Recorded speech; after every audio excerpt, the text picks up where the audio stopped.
Halo guys, selamat kembali di Replik Rupiah. Jadi Cina baru aja merilis AI yang canggih, gratis, open source, dan performanya setara OpenAI yang biayanya $200 per bulan. Nah, kalau misalkan kita lihat di dunia teknologi memang biasanya ada dua jenis orang ya. Ada yang pesimis, berpikir AI itu terlalu hype, nggak pernah menggantikan manusia. Tapi ada juga yang optimis, percaya kalau nanti bakal ada kecerdasan super mendorong manusia hingga titik singularity istilahnya. Jadi AI bakal menciptakan bisa bikin time travel, terus mereka bisa bunuh orang di masa lalu. Jadi entah masa depannya gimana, yang jelas orang pesimis itu terdengar pintar, sementara orang yang optimis itu bisa menghasilkan uang. Nah ini memang susah ya kalau kita mau optimis dengan AI, karena kalau harus percaya sama orang yang namanya Sam Altman di perusahaan OpenAI yang sebenarnya tidak open, sebenarnya close, tertutup, harusnya namanya close AI. Jadi untungnya kita seminggu sebelum Imlek itu udah ada Cina yang memberikan DeepSeek R1. Jadi kita bakal bahas kenapa ini mengubah sejarah dunia, kenapa ini memulai perlombaan AI, dan kita bisa melihat krisis inovasi di Amerika Serikat. Oke, let's go.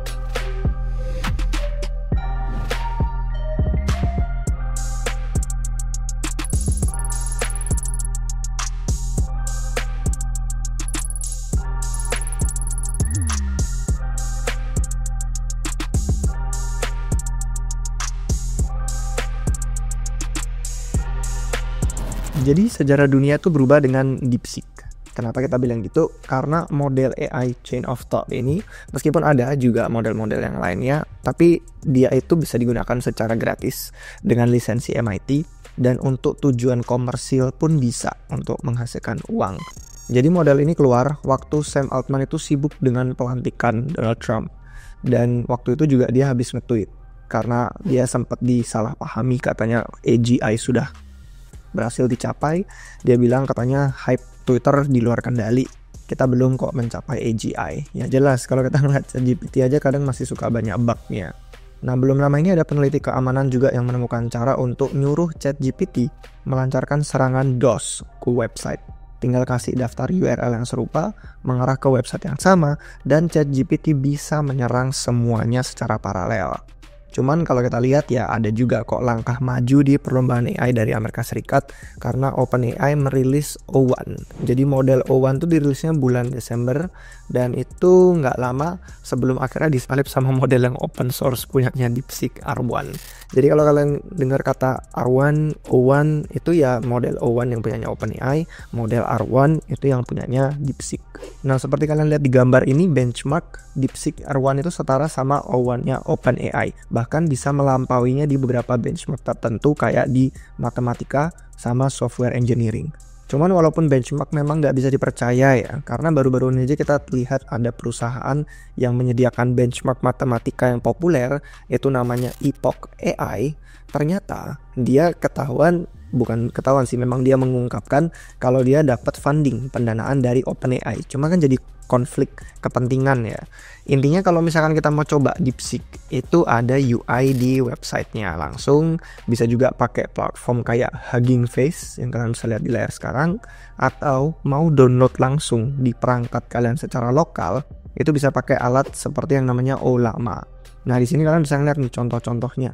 Ada model R1 dengan parameter masing-masing. Ada yang 7 billion, itu beratnya 4,7 GB. Terus ada yang kalau pengen cari potensi penuhnya dia yang parameter 671 billion, itu ya lebih berat lagi hardware-nya dan resource kalian entah punya yang cukup apa enggak. Tapi dia butuh sampai 400 GB. Dan kalau cari yang setara OpenAI yang O1 versi mininya, kan ada yang O1 sama O1 mini. Nah itu yang carinya di parameter 32 billion, yang di situ tulisannya berat 20 GB. Jadi satu hal yang membuat DeepSeek beda itu karena dia menggunakan reinforcement learning, artinya nggak perlu diajarin banyak contoh kasus, terus diajarin solusinya, terus dicari evaluasi jawabannya apa. R1 DeepSeek itu langsung mencoba berbagai hal, terus dia belajar mandiri sampai ketemu solusi yang tepat. Jadi sama kayak manusia, kayak kita punya kemampuan untuk bisa berpikir sendiri. Nah DeepSeek ini merilis gambaran algoritma reinforcement learningnya yang seperti kalian lihat di layar itu tampak rumit. Intinya setiap masalah dicoba beberapa kali untuk menghasilkan jawaban yang disebut output. Nah output itu nanti dikelompokkan terus dikasih skor. dan AI-nya bakal belajar menyesuaikan jawaban dengan skor yang tertinggi. Keren, sebenarnya kalau misalkan kalian mau cobain aja sendiri, karena model R1 dan O1 itu namanya chain of thought. Jadi chain of thought ini adalah beda sama large language model atau biasa disingkat LLM yang kayak ChatGPT. Karena kalau mau interaksi, kalian tuh harus singkat, padat, jelas. Bedanya apa sama model LLM kayak ChatGPT? Bedanya adalah chain of thought itu model yang bisa mikir sendiri. Jadi disuruh nyelesain masalah kayak matematika itu lebih cocok, lebih pas untuk mereka. Karena mereka kalau coba deh kalian pakai suruh kasih masalah matematika atau puzzle gitu, pasti jawabnya mereka langkah demi langkah. Mereka lihat dari step by step, mereka proses dulu berpikir, setelah ada proses berpikirnya beres, nanti di akhir muncul jawaban solusinya. Daripada LLM yang biasa, model chain of thought itu jauh lebih cocok untuk masalah kompleks, matematika, puzzle, atau kalau butuh masalah coding yang perencanaannya harus detail. Nah, selain lebih unggul dari O1 OpenAI, DeepSeek juga mengalahkan Claude, Sonnet, dan Gemini atau Gemini. Asalkan nggak ditanyain aja sih apa yang terjadi pada 15 April 1989, sejarah kelamnya mereka. Tapi intinya R1 pun dari DeepSeek itu bahkan menang matematika. Ya nggak kaget sih ya, cuman gila karena kalau kita lihat dari OpenAI mereka ada beberapa rumor sempat nyontek jawabannya terlebih dahulu. Jadi R1 itu viral, akhirnya di dunia mainstream semua orang ngomongin DeepSeek, ngomongin R1, dan itu menjadi aplikasi yang nomor 1 di App Store-nya Amerika. Kalau kalian misalkan udah sering lihat screenshotnya ini bertebaran di Twitter, ini jadi masalah besar untuk perusahaan teknologi yang gede. Karena kalau mereka mau lanjut nipu, ya AI harus dianggap, wah AI itu susah, AI itu ribet, butuh duitnya gede, harus ribuan GPU ya kan, hardware-nya spesial, infrastrukturnya nggak ada yang punya, resource-nya cuman big tech doang. Ternyata DeepSeek R1 biayanya kurang dari 10 juta dolar. Dan ternyata lebih gilanya lagi, ini hasil dari mana DeepSeek? Hasil dari proyek sampingan. Proyek sampingan dari hedge fund yang namanya Highflyer. Jadi Wall Street itu akhirnya takut. Makanya saham Nvidia sempat rungkat. Terus karena memang Nvidia yang paling diuntungkan dari narasi AI sejauh ini. Tapi bubble itu dipecahkan oleh realita yang brutal. Dari sini bahkan sampai ada banyak sih, kalau misalkan kalian mau lihat di Twitter itu ada meme beraneka ragam lucu-lucu sih. Intinya kalah sama tim kecil proyek sampingan dari Asia gitu kan, dari Cina gitu, dengan modal duit yang nggak sebegitu besar. Akhirnya big tech itu pada gemetaran. Sam Altman akhirnya nge-coping gitu kan dengan tweet yang dramatis banget. Dia nge-tweetnya tuh, revolusi tidak bisa dihentikan, katanya satu-satunya cara adalah dengan kemenangan. Lucunya ada yang komentar pakai foto anime ini, katanya udah bro, nggak sedalam itu bro, rilis model AI yang lebih bagus aja kata dia. Jadi biar tetap kompetitif dengan DeepSeek, OpenAI akhirnya menawarkan model yang O1 mini, kan ada O1 ada O1 versi mini. Nah itu ditawarin secara gratis untuk user yang free, yang nggak berlangganan subscribe berbayar. Dan mereka juga merilis hal baru yang disebut operator. Mungkin kalian ada yang udah lihat atau belum, tapi operator ini memberi AI akses ke browser kita. Jadi AI-nya itu bisa ngeklik tombol dan bisa mengisi formulir untuk kita di internet. Artinya nanti kalau misalkan kita butuh hal-hal online di masa depan, itu bisa tinggal suruh AI-nya aja kalau mau. Kalau nggak mau ya juga terserah. Tapi intinya dengan operator ini yang mereka demonstrasikan, tanpa website atau UI, AI-nya sendiri cuma butuh API aja untuk bisa interaksi. Dan operator ini baru tersedia memang untuk yang subscribe langganan $200 per bulan itu. Reviewnya mereka juga campur aduk sih, ada yang baik, bagus, katanya ada yang buruk, jelek, nggak guna. Jadi ya kalau misalkan kalian pengen lihat lebih lanjut, langsung aja di media sosialnya OpenAI tentang operator. Keren, cuman kalau kita ngeliat balik lagi ke Cina, yang paling gacor ada di sana. Karena selain DeepSeek itu ada juga yang namanya Hengyuan, nggak tahu tuh saya bacanya bener apa nggak, Hengyuan 3D 2.0, yang bisa menghasilkan mesh dan tekstur 3D. Jadi canggih ini kalau misalkan kalian ngelihat, itu untuk orang yang tiap hari pakai Blender untuk produksi karya-karya digital 3D.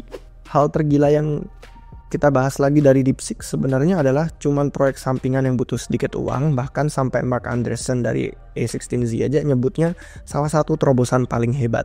Kata dia ini yang pernah dia saksikan sebuah hadiah yang luar biasa untuk dunia. Jadi ya lanjut lagi kalau kita ngomongin soal pasar saham di AS, karena itu kemarin kita ngeliat kepanikan. Ya pasar saham rungkat hampir 1 triliun dolar.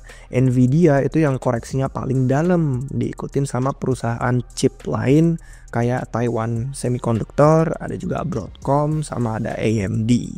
Nah, Nvidia ini memang yang monopoli training AI karena selama belasan tahun terakhir mereka yang punya driver Linux yang paling baik, lebih bagus daripada AMD, dan semua algoritma machine learning itu pada dioptimalkan untuk pustaka CUDA. CUDA punyanya Nvidia. Jadi cuma bisa dijalankan dengan GPU Nvidia. Dan mereka juga punya infrastruktur untuk menghubungkan semua GPU dalam skala besar. Jadi semakin besar dan populer model AI, semakin menguntungkan perusahaan Nvidia. Tapi ternyata kita lihat di Twitter, itu ada yang ngasih tahu video dia ternyata bisa menjalankan DeepSeek cuman dengan beberapa Apple M2 Ultra. Nggak butuh hardware spesial, infrastruktur mahal, dan itu parameter yang tertinggi dia jalanin. Yang DeepSeek R1 671 billion. Paling canggih dari R1. Menakutkan ini untuk investor teknologi yang udah keluar miliaran dolar untuk investasi AI, kalau ternyata model tercanggih di dunia bisa dioperasikan dengan hardware konsumen yang relatif terjangkau, dengan software yang gratis, open source pula, dari Cina asalnya. Jadi Amerika Serikat bingung nih gimana caranya perusahaan teknologi besar mereka menghasilkan uang. Makanya disebut momen Sputnik. Kalau ada yang ingat, Sputnik itu momen untuk Amerika Serikat di mana ketika Rusia itu meluncurkan satelit artifisial pertama yang ada di dunia ke luar angkasa, itu di tahun 1957, AS itu kaget, seluruh dunia terkejut. Dan butuh waktu lama untuk akhirnya mereka mengejar ketertinggalan, kalau nggak salah di tahun berikutnya deh baru.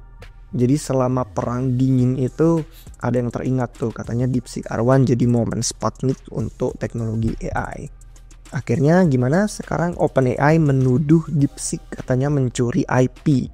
Katanya karena OpenAI memang sih panik ya. Kelihatan dari yang tadi kita bahas. Mereka pun harus meyakinkan, ingat nggak waktu Donald Trump baru dilantik kan ada proyek senilai 500 miliar dolar. Jadi mereka panik karena harus meyakinkan orang kalau AI itu butuh 500 miliar dolar untuk proyek Stargate yang baru aja mereka dapetin dengan Amerika Serikat waktu Donald Trump baru dilantik.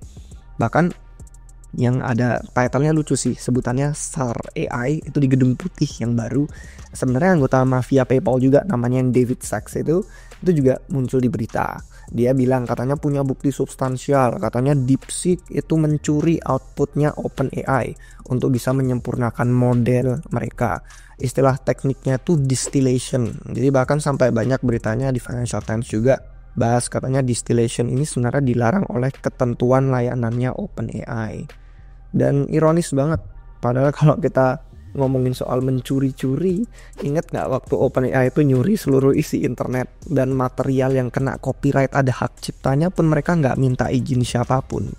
Elon Musk sampai nuduh OpenAI itu scraping data Twitter. Terus banyak nih penulis pada menuntut OpenAI. Kalau kalian lihat wawancaranya sama Mira Murati, CTO-nya OpenAI, tiap kali ditanya datanya dari mana, dia kayak nggak mau jawab, selalu berusaha menghindari pertanyaan, terus ekspresi mukanya lucu. Jadi kalau kita lihat ada banyak sih sebenarnya gugatan hukum lain kepada OpenAI juga di seluruh dunia. Di India juga ada nih salah satu contoh beritanya. Para pebisnis teknologi itu memang sih cenderung sembunyi-sembunyi ya, diem-diem baru nanti minta maaf di kemudian hari. Karena perusahaan yang udah capek, yang sudah mencapai adopsi massal emang kuat banget sih. Uber sama Airbnb itu juga contoh utamanya. Selain OpenAI yang tiap kali ditanya datanya berasal dari mana nggak bisa jawab. Sejauh ini memang sih OpenAI itu juga menang dalam pertempuran hukum mereka melawan ini pelanggaran hak cipta, banyak gugatan-gugatannya. Jadi sejauh ini memang sih OpenAI dan Microsoft kuat, dan yang terbaru mereka menuduh DeepSeek dengan distillation tadi. Distillation untuk yang belum tahu, ini ada gambarannya, ilustrasi. Istilahnya kayak teknik untuk bisa transfer pengetahuan. Hasil dari satu model besar kayak modelnya OpenAI itu ke model yang lebih kecil, contohnya seperti punyanya DeepSeek. Dan sejauh ini mereka belum menyediakan bukti terang kalau itu distillation terjadi melanggar ketentuan layanan. Ada screenshot yang kayak gini sebenarnya yang menyebar di internet, yang dimana DeepSeek itu waktu ditanya kamu model apa, jawabannya I am ChatGPT. Cuman ya bukti ini lemah karena konten kayak begini tuh udah ada di seluruh internet. Jadi DeepSeek bisa aja memang sudah mempelajari itu secara organik, bukan berarti dia memang ChatGPT. Dan Microsoft yang menyediakan server sebagian besar komputasi OpenAI itu bilang katanya mengamati ada orang di Cina yang menarik volume data besar banget dari API-nya OpenAI katanya. Mereka percaya akun itu terhubung sama DeepSeek. Jadi ya kayak Robinhood ya, DeepSeek ya, nyuri dari yang kaya untuk dikasih gratis ke kita. Distillation tuh menyediakan hasil yang lebih baik daripada reinforcement learning biasa karena model AI-nya diberi data baru dengan fungsi reward. Nah, distillation ini bukan hal yang kontroversial ya. Dan di dunia AI sebenarnya kalau kita lihat DeepSeek pun itu punya model-model distillation dari lama, dari Qwen, dan faktanya kita bahkan bisa sebenarnya ngedistil modelnya OpenAI juga. Cuman selama kita tidak pakai API itu untuk membangun model rivalnya. Nah mungkin dari sana ya asalnya OpenAI akhirnya marah dan punya keluhan karena R1 jadi rivalnya O1. Alibaba sendiri kalau kalian lihat dari balik ke Cina lagi nih ada banyak deh yang baru. Alibaba baru ngerilis Qwen 2.5 Max namanya beberapa hari lalu. Model ini unggul dari DeepSeek, dari Claude, dari GPT-4o dalam benchmark tertentu yang mereka publish. Dan selain itu ada juga lagi model AI Cina bernama Kimi K15 yang ini baru muncul dan tampaknya unggul juga dari O1-nya punya OpenAI. Lucu sih sampai ada yang bikin meme gitu kan, wah ini muncul lagi sir another Chinese model gitu kan, dengan meme gambarnya si Sam Altman. Jadi kayak kesannya dalam Cina pun perlombaan AI ya, Cina versus Cina, sementara Amerika Serikat tertinggal di belakang.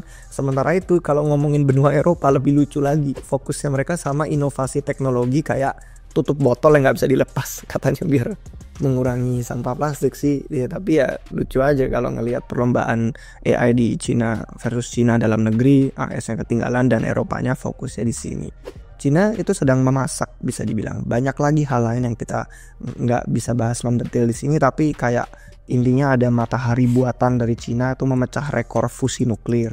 Terus ada Doubao 1,5 Pro juga punyanya ByteDance, perusahaan di belakang TikTok, yang setara GPT 4.0, biayanya cuma 1/50 dan itu open source juga.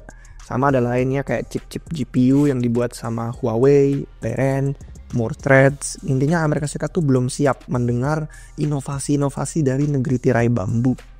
Kalau ngomongin otomotif juga tahun ini makin banyak nih pasar otomotif yang dirusak pasarnya karena dari produk-produk negeri tirai bambu.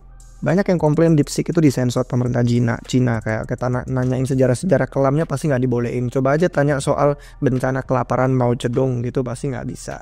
Tapi relatif mudah untuk jailbreak selama kalian jago. Ada aja sih caranya untuk bisa muter dan mendapatkan jawaban dari dia biar DeepSeeknya tetap ngerespon. Kalau ngomongin ironi, memang ironis sih karena tahun lalu sendiri Midjourney juga menuduh stability AI, katanya pencurian gambar. Tapi ya gak apa-apa, udah berita lama. Sekarang DeepSeek juga udah punya merilis model yang namanya Genus. Dan yang Genus ini bisa menghasilkan gambar dengan basisnya Stable Diffusion. Ini kalian bisa ngeliat beberapa contoh hasil gambarnya. Memang kualitasnya sih nggak sebagus Stable Diffusion atau Midjourney, tapi setidaknya itu model AI open source yang bisa kalian pakai secara komersil. Mantap. Detail menarik lain tentang DeepSeek adalah berhasil mencapai 10 kali lipat efisiensi model AI lain karena dia itu nggak menggunakan CUDA, platform Nvidia yang tadi kita singgung di awal, yang menjalankan kode dengan GPU. DeepSeek itu langsung pakai parallel thread execution punyanya Nvidia. Jadi kayak bikin website langsung dengan kode assembly. Jadi bukti kalau ternyata engineersnya DeepSeek itu memang pakar, berbakat, yang jago. Cuman ya kalau kita balik lagi ke kritik besar lain ya, kalau pakai DeepSeek di webnya semua prompt, data, dan ketikan kita itu dikirim ke Cina. Kalau misalkan kalian mau lihat ini ya ada di websitenya mereka langsung juga sih. Cuman kalau peduli sama privasi ya paling aman emang nggak usah pakai internet sama sekali. Tapi kalau mau download secara lokal bisa, karena DeepSeek bisa di-download secara lokal dengan alat seperti Ollama yang di awal tadi kita tunjukin caranya gimana. Atau kalau mau lihat video di YouTube juga ada beberapa tutorial kayak Beyond Fireship, ini juga nunjukin tutorialnya gimana biar kita bisa menjalankan AI itu secara lokal, nggak terhubung sama internet. Kesimpulan penutupnya, yang paling penting itu adalah tren open source itu menang dengan momen DeepSeek ini. Kalau misalkan kalian lihat ada beberapa orang yang mulai menyadari itu, jadi mereka nyebut nama project kayak News Research atau Prime Intellect, yang kalau kalian udah ngikutin RR itu sejak tahun lalu kita lebih sering bahas tentang AI, itu video-video sebelumnya kita bahas tentang News Research, Prime Intellect, kita nyebutin tentang teknologi-teknologi desentral yang open source. Jadi langsung aja kalian ke playlist AI yang udah kita bikin di Republik Rupiah. News Research pun sendiri baru aja ngenalin solusi baru namanya Psyche, dan Psyche ini mengubah gimana cara AI itu di training karena dia memanfaatkan kolaborasi yang desentral, jadi nggak butuh infrastruktur yang mahal, centralized, hardware-nya spesial, bener-bener cuma memperkaya Sam Altman doang. DeepSeek itu menunjukkan kalau ternyata efisiensi lebih penting daripada jumlah duit yang besar. Kemajuan teknologi bukan berarti harus investasi modalnya gede terus menerus. Itu masalah yang disadari Amerika Serikat dan S&P 500 sekarang, karena mereka dasarnya kan itu basisnya ya, ukuran kesuksesan mereka itu dolar, ya kan, uang, profit, bukan solusi masalah. AI bakal jadi sebuah komoditas dan bukan teknologi eksklusif cuman milik orang yang kaya aja. Sam Altman aja lucunya sampai ada interview yang di-share sama orang tuh dia belaga banget jadi AI overlord gitu kan. Katanya dia mengubah struktur masyarakat sosial. Siapa yang ngasih dia kekuasaan? Pertanyaannya, siapa yang mau bayar pajaknya? Dan siapa yang mau mendanai semua itu gitu kan. Kalau AS mau pivot apa jadi masyarakat sosialis gitu. Kalau ngomongin sosialisme, kita tahu lah contoh-contohnya. Momen DeepSeek ini makanya sebenarnya jadi bagus karena Amerika Serikat selama ini bingung kan, suka nyamain jumlah profit dengan inovasi. Jadi harga saham perusahaan teknologi naik, anggapannya wah berarti kualitas teknologi kita makin maju, makin inovatif. Sedangkan ada semacam kayak perang dingin sendiri internal di dalam Amerika Serikat sendiri. Kayak kemarin aja lucu kan waktu Project Stargate di launch itu sama OpenAI, Microsoft, Oracle kalau nggak salah. Terus Elon Musk langsung komentar, emang punya duitnya 500 miliar dolar gitu kan. Sampai waktu diwawancara si CEO-nya Microsoft bilang, aman kok kalau aku 80 miliar dolarnya aku punya, aku bisa bayar gitu. Lucu aja sih, Amerika Serikat jadi bertempur sama asumsi mereka sendiri dalam negeri. Mereka pikir infrastruktur mahal yang lapar SDA itu pendekatan yang bener, padahal enggak. Perusahaan teknologi AS bikin banyak banget data center yang masif membebani jaringan listrik sama persediaan air negara. Silicon Valley itu jadi dapat kontrol infrastruktur energi dan air yang kritis. DeepSeek adalah bukti kalau ternyata efisiensi itu nggak harus menyedot seisi bumi sampai kering kerontang. Itu kayak yang dibikin threadnya sama Karen Hao di sini nih. Dia melihat dari berbagai macam survei dan pengamatan. Orang yang menggunakan AI bakal jadi pemenangnya, itu jelas. Kalau ngomongin perusahaan teknologinya siapa yang menang, entah, kita nggak tahu. Mungkin perusahaan data yang dibutuhkan training AI-nya.